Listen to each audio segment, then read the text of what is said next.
ꯍꯧꯖꯤꯛ ꯍꯣꯡ ꯍꯣꯡ ꯁꯥꯔꯤꯕ ꯊꯧꯗꯣꯛꯁꯤꯒꯤ ꯃꯇꯥꯡꯗ ꯌꯥꯝꯅ ꯂꯥꯏꯕꯛ ꯊꯤꯕ ꯊꯧꯗꯣꯛꯅꯤ ꯑꯩꯈꯣꯏ ꯃꯣꯏ ꯑꯍꯨꯝꯒꯤ ꯃꯅꯨꯡꯗ ꯑꯃꯗꯤ ꯅꯨꯃꯤꯠꯇꯨꯗ ꯑꯗꯨꯝ ꯊꯥꯗꯣꯔꯛꯑꯦ ꯑꯗꯨꯒ ꯑꯅꯤ ꯑꯃ ꯍꯧꯖꯤꯛ ꯐꯥꯎꯕ ꯀꯨꯀꯤ ꯃꯤꯂꯤꯇꯦꯟꯠꯁꯤꯡꯗꯨꯒꯤ ꯈꯨꯠꯇ ꯂꯩꯔꯤ ꯑꯩꯈꯣꯏ ꯁꯦꯟꯇꯔ ꯑꯃꯗꯤ ꯁ꯭ꯇꯦꯠ ꯒꯣꯚꯔꯟꯃꯦꯟꯠ ꯑꯌꯨꯛ ꯅꯨꯡꯊꯤꯟ ꯅꯨꯡꯗꯥꯡ ꯄꯥꯎ ꯐꯥꯎꯅꯔꯒ ꯌꯥꯝ ꯀꯟꯅ ꯁꯣꯏꯕ ꯉꯥꯝꯕ ꯌꯥꯎꯗꯅ ꯑꯅꯤꯗꯨꯁꯨ ꯊꯥꯗꯣꯔꯛꯅꯕ ꯑꯩꯈꯣꯏ ꯀꯟꯇꯦꯛ ꯇꯧꯅꯔꯤ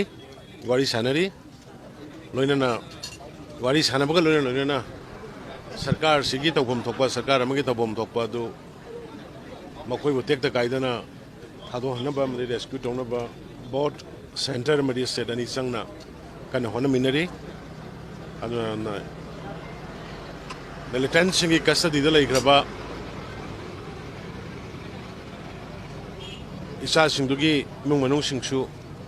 ꯃꯇꯝ ꯈꯛꯇꯪ ꯄꯨꯛꯅꯤꯡ ꯐꯥꯊꯅ ꯂꯩꯕꯤꯅꯕ ꯑꯩꯈꯣꯏ ꯌꯥꯝ ꯀꯟꯅ ꯍꯣꯠꯅꯔꯤ ꯍꯧꯖꯤꯛꯃꯛꯁꯨ ꯑꯩꯈꯣꯏ ꯗꯤꯖꯤ ꯃꯁꯥ ꯍꯥꯏꯔꯤꯕ ꯃꯐꯝꯗꯨꯗ ꯗꯤꯁꯇ꯭ꯔꯤꯛꯇꯨꯗ ꯆꯠꯂꯒ ꯋꯥꯔꯤ ꯋꯥꯇꯥꯏ ꯇꯧꯅꯕ ꯊꯥꯈ꯭ꯔꯦ ꯑꯗꯨꯅ ꯁꯣꯏꯗꯅ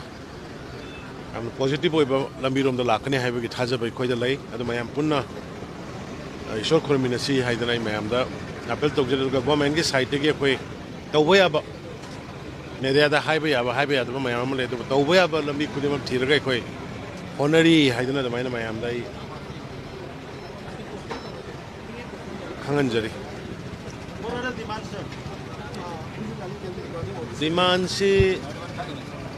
ꯗꯤꯃꯥꯟꯁꯤ ꯑꯦꯖꯦꯛ ꯁꯤꯅꯤ ꯍꯥꯏꯕ ꯍꯣꯏ ꯈꯔ ꯃꯣꯏꯒꯤ ꯏꯟꯃꯦꯠꯁ ꯈꯔ